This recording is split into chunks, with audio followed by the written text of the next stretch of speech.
Hi everyone, I'm Karen Curry Parker. I am so excited to share with you some thoughts about real love and how you can use human design to improve your communication, to be who you really are, rekindle your love, and step into a new narrative, a new story about what love means to you.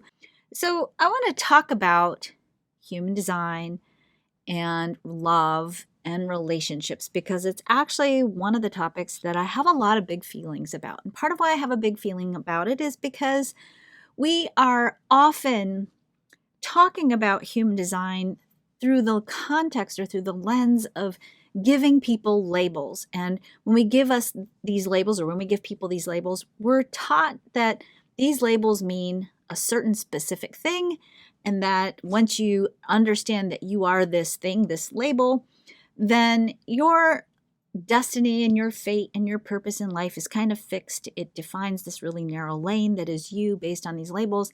And that's not really what human design is designed for. Human design is designed to help you tap into your own inner authority so that you know how to tune into yourself and understand the dynamics of what's happening in your world, how to interpret those dynamics, and ultimately how to use that interpretation as a way of helping you maximize the full potential of your life. And of course, in the context of doing that, also help other people do the same. The more we live true to who we are, the more we follow that inner authority, that alignment with what feels good and right for us. The more we live into that, the more we create a higher frequency of energy, and the more we lift others up with us. The more we create space in every area of our life, and in particular in our relationships, for other people to be able to live true to who they are. And when people start living true to who they are, then our relationships become more authentic. We hear each other, we see each other better. We're better able to ask for what we want and what we need in our partnerships. And consequently, we're better able to genuinely love, honor, and respect each other. So let's unpack that a little bit. So first of all, let's just say human design gives us a relationship DNA. And when we talk about DNA, part of what's changed in our understanding of DNA is, I think when human design first came out as a body of knowledge and we talked about DNA, we actually were talking about a fairly fixed idea that DNA equaled genetic destiny or physical destiny. And of course, since 1987, we've had an explosion in a brand new science, which is always, by the way, an outcropping of a shift in consciousness. So we change consciousness, and as our consciousness evolves, so does our understanding of the world. So when we had materialism and the scientific revolution, that was a growth in our consciousness. And part of the growth in that consciousness was a reflection of our own ability to start cultivating personal sovereignty. That's why we had a big change in the chart in the 1780s at the end of the scientific revolution. The chart changed in response to shifts and changes in consciousness. We're about to go through another big shift again, and so consciousness itself is shifting. And along with that shift comes a change in the way in which we understand the world and interpret the world. So in material consciousness, in our old ways of thinking about DNA was relatively fixed. You are who you are. And human design in its inception, when it was first taught, was kind of like that. You were taught there's no choice, you are who you are. The reality of it is now we understand, based on the science of epigenetics, which is, as I said, a fairly new science that's been exploding for the last 20 years or so. Epigenetics is the science of understanding gene regulation, and in particular, it's the interpretation of the protein codes that regulate how your DNA functions. And what we've learned is that our DNA is actually much more malleable than we realized. That in fact, we can regulate how certain expressions of our DNA operate, and we can actually consciously tap into higher states of wellness and well-being when we know how to program our epigenes. And of course, we do that through actions, through choice, through diet, through exercise, through healing, and through shifting our own inner dialogue and our own narrative. So when we talk about human design and DNA, we have to also talk about the fact that our understanding of DNA has shifted. So consequently, our understanding of human design is shifting. And that shift is causing us to have to continue to rethink everything about human design, including our relationship DNA, if you will, the energetics of how we relate. If we look at the pure potential of our charts, all of our charts, we are designed ultimately to be in relationship with each other, and those relationships are by design, designed to be rooted in love, designed to be rooted in high self-worth and a recognition of not only your own lovability and your own worthiness, but the lovability and the worthiness of each other. And human design becomes this powerful tool to help us engage in partnership from a mutually honoring and respectful way. It's a good theory. It's not always so easy because, of course, relationships are also the arena within which we do the greatest amount of growth on a personal and, of course, on a soul level. We oftentimes stray, if you will, from our relationship DNA. So let's talk about what causes us to stray from our relationship DNA. The very first thing we're going to talk about is conditioning. So when we talk about conditioning, we're really talking about what happens in that space between stimulus and response. When we are living from a deeply conditioned place, meaning we've taken in and internalized beliefs and experiences and cultural beliefs and collective beliefs and experiences, and we've allowed the memory and the artifact of past experiences to control that space between stimulus and response, then we are living out, we're expressing our conditioning. We have choice over what happens in that gap between stimulus and response, unless you go into fight or flight and you're really actually literally having your life threatened, then you don't have that much choice, and that's actually good. You don't want to have a whole lot of choices when you're running from a bear. You want to just know exactly what you need to do to get out of there, right?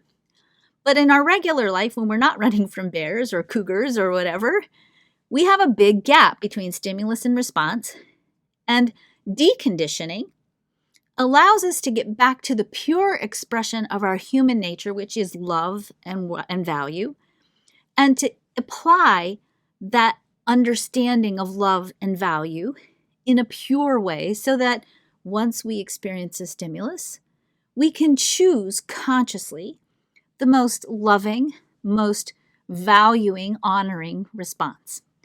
But to get to that state, we have to first understand what is conditioning and, of course, how to decondition. So let's talk about the 4 kinds of conditioning.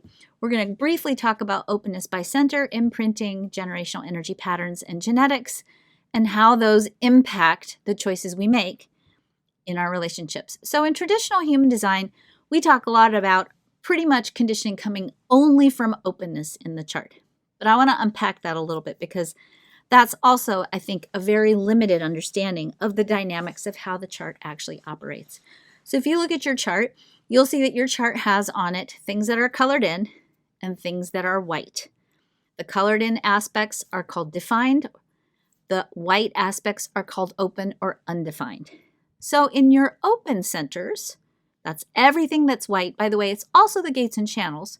So any gate and channel that's white, everything that's white in your chart. Wherever we have openness, we have receptivity. So your open centers is actually where you're taking in energy and information from others. You will commonly hear, or you might be even saying this yourself, if you have something white or open on your chart, you might say things like, well, I don't have. I want to just put a pause here and say, we all have all of the chart. You have all the chart. And in that chart, whatever is open for you is what you're here to experience from the world outside of you. This is a key element of understanding how you operate in relationships, because that's where you're taking information and energy in from others. Now, because it's open, it's variable.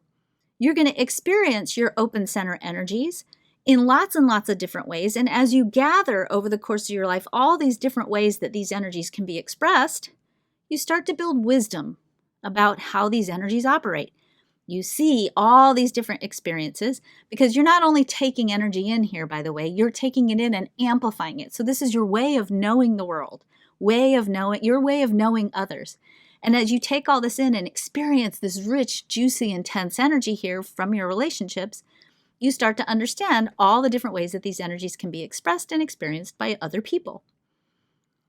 What happens sometimes in the conditioning of these centers is because we experience these energies in such an intensified way from others, we oftentimes get confused and think that these energies are actually ours. And when we get confused, when we let our energy system be hijacked by the energies of others, then we oftentimes create mistaken motivations and predictable, sometimes dysfunctional behavioral patterns based on our experience of other people's energies. This is the kind of conditioning that traditional human design addresses a lot. You'll oftentimes hear this in traditional human design referred to as the not self. I am here to tell you that you also get conditioned in other ways, including with your definition. So if you look at your chart and you see that in your chart, there's a lot of things colored in. Anything that's colored in, we say, is defined. This is energy that is yours to experience from within yourself. It is consistent. You have consistent access to it. It is energy that you emanate or put out into the world. And if you've expressed this energy out into the world and it hasn't been loved and accepted, if people have judged it or misunderstood it or pushed against it, it can also cause you to be conditioned. It can also cause you to hide these very vital and important parts of who you are. So let's just review that briefly. Your openness is where you take energy and information in and you amplify it. It's energy that comes from others and sometimes from the planets, depending on the transits. And in your open centers, because we experience that energy in such an amplified way, it creates predictable behavior patterns and oftentimes mistaken motivations in relationships. And that's traditionally what we refer to as conditioning in human design. And I'm going to tell you, you can also get conditioned by your definition. We don't talk about that very often in traditional human design. And so I want you to also know that anytime, regardless of whether you're defined or open or what you have defined and open in your chart, if anytime you integrate and internalize the message that it's not okay for you to be who you are and how you are conditioned. The second way that we get conditioned is through imprinting. Imprinting comes from your family of origin. So your parents' types and centers and the way they behave, depending on their chart, will also create certain behavioral patterns. And because our neurobiology is designed to mimic or be imprinted by our families, you will also be imprinted by the way your family behaved. And that's going to include not just human design stuff, but also the way they reacted to stress and pressure, how they created intimacy in their relationships, their beliefs about money, their beliefs about education, their beliefs about success. Anything from your childhood is part of your imprinting, or not just your childhood. It also can be imprinting from trauma that you experienced, things that happened to you in school, things that happen to you later on as you grow up as an adult. If you have an experience, let's say you get divorced or you have a bad breakup, those things can also imprint us. We contain and we hold memories of our past experiences from our lives and from our upbringing that impact what goes into that space between stimulus and response. The third way in which we get conditioned is through generational energy patterns. You actually inherit your human design or aspects in your chart from your grandparents. And of course, your children inherit their human design from your parents. So that kind of sets us up in family systems to have this every other generation cycle of certain energies flowing through the generational lineage. So family energy dynamics are also often intergenerational. And so sometimes what I think is so beautiful about human design is the more you can really drop into fulfilling the truth of who you are and deconditioning yourself, the more you actually not only impact your own life, but you can actually clear intergenerational family dynamics and ancestral lineage. Like it or not, whether we want to get excited about this or not, some of the ways in which we react to life are conditioned by our ancestral lineage and our genetics. We now know that the protein codes that regulate gene expression can carry up to 14 generations of ancestral memory. And so sometimes the reactions and the visceral responses that you have when you get stimulated, that reaction that takes place in that gap between stimulus and response, sometimes those reactions are ancestral. You bring with you a certain amount of ancestral lineage and ancestral history, and that ancestral lineage and history impacts what you choose. And so deconditioning becomes much more than just live your type and strategy, poof, 7 years later you're deconditioned, as we sometimes teach in traditional human design. To become deconditioned is an act of conscious exploration of what lives in that gap that you have between stimulus and response. And it is a process that, yes, human design can totally accelerate and amplify and make effective, and actually even give you kind of a Rolodex hack of what you need to be looking at in order to best clean up whatever is in that gap between stimulus and response. But it's not the only thing. It explains a lot. It helps you understand a lot. It helps you interpret a lot. It gives you a fast and effective way to know what you need to be looking at, but it doesn't explain everything. And so when we talk about deconditioning, we have to look at how do we decondition across all these different levels and even beyond these 4 things that I've just brought up for you. It's a process and it's a lifetime journey and it's a soul curriculum. And so, thinking that there's some kind of endpoint that's the deconditioned endpoint, it's not going to happen. You're always getting conditioned. You're always going out in the world. You're always reading the news. You're always hanging out with new people. You're always experiencing the world. You have to know how to bring yourself back to the core essence of who you are. And most importantly, you have to know how to choose consciously when you're in that gap between stimulus and response. And that's a practice and not just a body of knowledge that you're going to learn with your brain. It's a practice. And it's a practice of integrating consistently and consciously how to respond deliberately whenever you hit choice points and triggers in your interactions with people in the world. And you always will, because that's how we grow. All right, so let's look a little bit at the 3 distinct phases in relationships and the dynamics of energy in relationships. So phase 1, when we get into relationships, we go through phase 1, attraction. It's not really personal. It's oftentimes really mechanical. And certainly human design does a great job of explaining what draws people together. Usually it's what we call electromagnetic, and it's oftentimes also an attraction to energies that feel familiar. So if you look at these 2 charts, these are, I think these are my parents' charts. I'm not 100% sure. No, they're not my parents' charts. I don't know whose charts these are. But if you look at these 2 charts, you'll see at the bottom in the composite that there are channels that are half blue, half green, channels that are blue and checkered. Those places where you have one gate, which is the little half line colored in, and another gate when you have the other side of the half of that line colored in, those, anytime you get 2 gates together, they're attracted to each other. Anytime you have a hanging gate, it's like a little magnet and it's walking through life looking for the other part. And when it finds the other part, it's like, zoop, I'm attracted to this. So we call it an electromagnetic.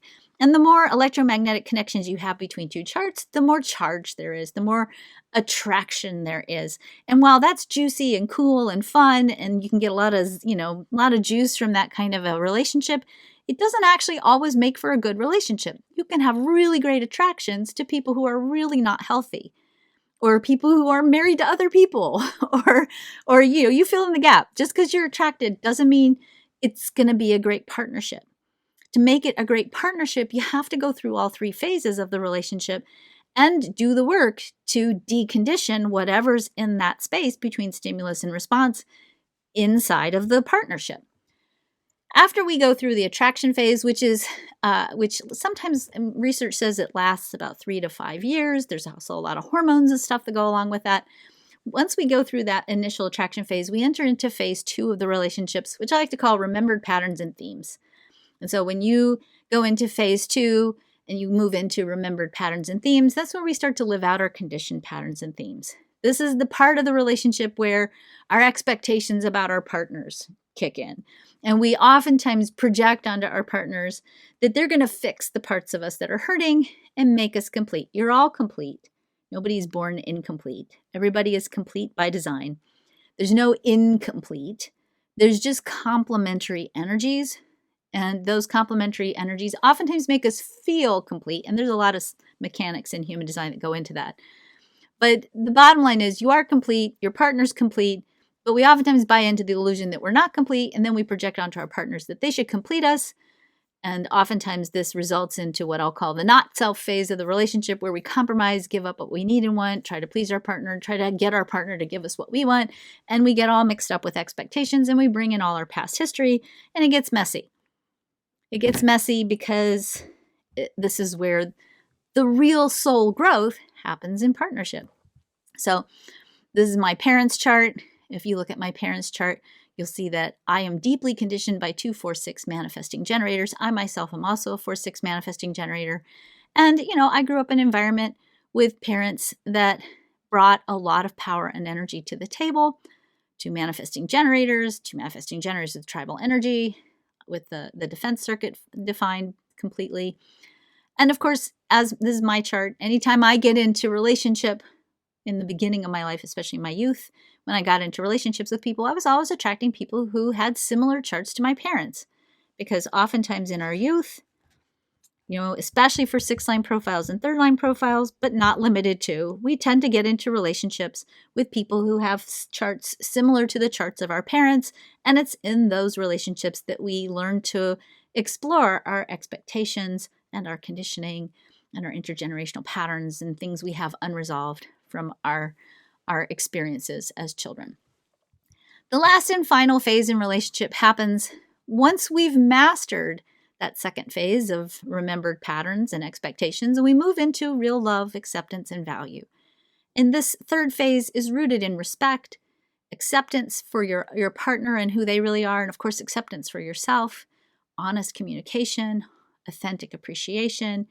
When we're in this phase, we're liberated from old patterns and conditioning, and it's actually very, very personal. We make conscious choices here to really be present to our partners. And when you really understand that the goal of relationships is to get to phase 3, and not to be in phase 1 where we're all super attracted to each other, you start to understand that there's actually not a whole lot about attraction and sort of electromagnetic connection that really comprises and makes more possible phase 3. Phase 3 can happen in partnerships that have really bad electrodynamics. Phase 3 can happen in charts of people who are two very distinctly different types. Phase 3 can happen in any relationship. Once we unpack the electromagnetics, once we move through the conditioning and the deconditioning in the partnership, and we really can see our partner for who they are, and first and foremost, we can really see ourselves for who we are. So, the only way to get to phase 3 in a relationship is to truly know yourself and your partner. And the reason why I'm bringing this up is because I think so many times, especially in traditional human design, we're sort of taught that there's like this ideal configuration for you in partnership. And you should find a person who is this type or has this channel or this center or bridges your splits or whatever. I don't really think that's true. When you follow type and strategy and you learn to love yourself, you pull into your field people who are going to reflect that love back to you. And your ability to then leverage that love as part of your soul's growth and ultimately use that as a way to learn to not only more deeply love yourself, but also your partner and eventually everyone else you run into, because you start to understand the whole spectrum of the human story and how the human story plays out in different people in different ways. And you learn to be better present to love itself as you deepen your understanding of yourself and your partner. But that being said, knowing human design and knowing how human design operates in relationships is a really powerful way to get to the heart of the relationships you're in, or to the heart of your relationship patterns if you're not in a more intimate partnership, and really gets you clear about what you need to let go of in that gap between stimulus and response, so that you can step into a much more fulfilled, authentic expression, a much more loving expression of yourself in the world, and ultimately of yourself in partnership in the world. So I have a brand new program called Transform Your Relationship. In this program, you're going to learn how to really love and accept not only yourself, but your partner. You're going to understand the basics of your relationship DNA. You're going to learn how you specifically can ask for and get your relationship needs met. You're going to learn how to improve your communication so that you can really be heard and seen and valued, and also so that you can really hear and see and value your partner. You're going to learn it's called the quantum alignment system and how that's going to help you become more resilient and gain more control over what's in that gap between stimulus and response. You're going to understand your mischief, some of the things you do as part of your conditioned patterns in relationships, and how to stop hurting your partner or being hurt by your partner's mischief. So this program has 10 online modules. It also includes homework exercises and guides to go through with your partner. You're going to get full access to all this training plus free updates, plus 2 live open Q&A sessions that are going to give you the opportunity to look at either your chart or your partner's chart or both of your charts together. So join us because, and here's why. You're designed to be loved. You need to be loved. And for you to really be loved for who you are, starts with you learning to love yourself for who you really are. When you stop internalizing the message that it's not okay for you to be who you are and how you are, when you step into the full expression of you being you, exactly the way you're designed to be, doing exactly what you came here to do, being exactly who you came here to be, you tap into a quality of love and expansion that not only allows you to radically transform your own sense of well-being and your life, you also are better able to give that to others as a parent, as a child, as a business partner, as a friend, as a lover, as a spouse. You learn to be a better expression of love in every area of your life. And when you live from that place and you create from that place, not only do you radically transform the world, you radically transform your world and what you create in it. I want to see you living love in its highest expression. So join me for the Transform Your Relationship program, and let's get started building a world, building relationships that are a true reflection of who you are, your value, your love worthiness, and can help you create exactly what you want in your life. Thanks for joining me today.